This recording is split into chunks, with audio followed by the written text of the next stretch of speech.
All right, let's be honest. Things went so well in Jacksonville, you could pick 15 different things to single out in this Saints win. But let's start our 4 takeaways with Sean Payton. This week, the Saints relocated to Dallas, and Payton still had his team meticulously prepared in all phases. His play calling was on point. The 4th and 7 play to Juwan Johnson was a great design and the perfect call in that situation. Now, of course, we shouldn't be surprised by this. The Saints have the best record in the NFL over the past 4 seasons, but Sean Payton was on in Jacksonville at a level that was just off the charts. At number 3, Jameis Winston executed that plan perfectly. In one game at least, the wildness was managed and we saw all the upside. The deep ball to Deontay Harris was perfect, but I thought more important than that, 3 times in the first half, Winston opted not to throw into coverage. He ran on all 3 of those occasions and he picked up 3 huge first downs. Those runs set the tone. Jameis Winston was not going to make the mistake. He started 70 games as a Tampa Bay Buck and committed 119 turnovers. That's 1.7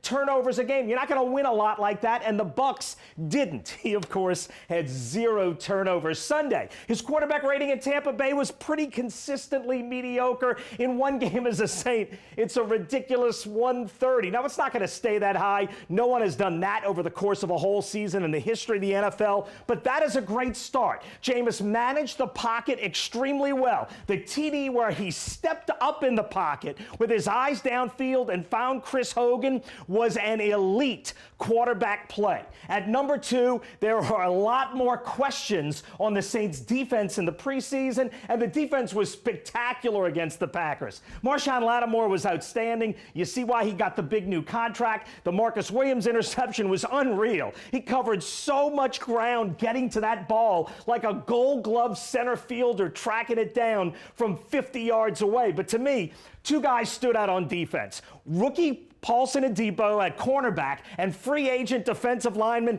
Tano Passanio. Adebo was not only not a weak link, his 3rd quarter interception might have been the biggest play of the game. And Passanio played inside and outside. He had 2 of the Saints' 7 quarterback hits and a sack, and he spent a ton of time in the Green Bay backfield. Here's how good it was. In 191 career starts, this was the 4th worst game of Aaron Rodgers' career. That's what the Saints defense accomplished. And yes, the Saints were outstanding on both sides of the ball, but this wasn't just that. This was an organizational win. Sean Payton said the Saints picked Jacksonville as the location for the opener because, quote, the hotter the better. After the game, Payton gave a game ball to Jay Romig, the team's longest tenured employee. These last 2 weeks have been a huge win for the Saints op team, the equipment guys, the training staffs, just a win at every level. This is what a lot of us in Southeast Louisiana are dealing with right now. And many of us who can live in our own houses right now